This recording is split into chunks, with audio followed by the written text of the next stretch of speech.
आपणकर प्रत्येक मसरे किसी ना कि रही प्रत्येक दिन आपण शिव दरबार को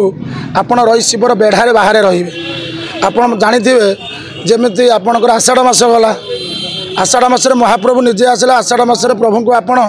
समस्त बड़दाण्ड पापी तपी समस्ते सेवा करें सब जापर मंदिर भितर को नीति दरकार सेमती श्रावण मसरे केवल आपण महाप्रभु पाखक भितर को जापर कारण वृषभ आगे गोटे सोम सुधा अच्छी आपण को परमिशन अच्छी से समय ही से मसरे आपड़ जी कार्तिक मास आसो कृष्ण पाखक आपण फटो पाखक जी तेणु ये नीति परंपरार जुग आध्यात्मिक जुग तेणु श्रावण मसरे साधारणतः आम जलाभिषेक जाए ये बहुत कारण अच्छी यही दिन सती माता यज्ञ दाह देते महाप्रभु तांडव नृत्य करते यही श्रावण मसरे पार्वती माता कैलासरू शिव देखाई श्रावण मसरे आम जो जलाभिषेक करुचे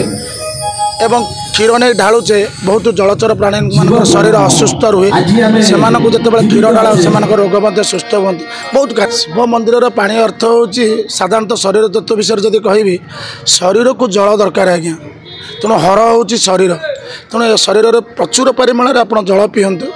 एवं जल को अभिषेक करूँ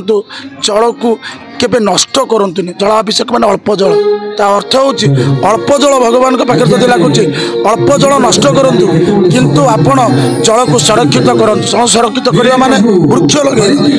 ये होची गोटे वार्ता जीव जगत को वार्ता जल होची जीवन हर हर महादेव।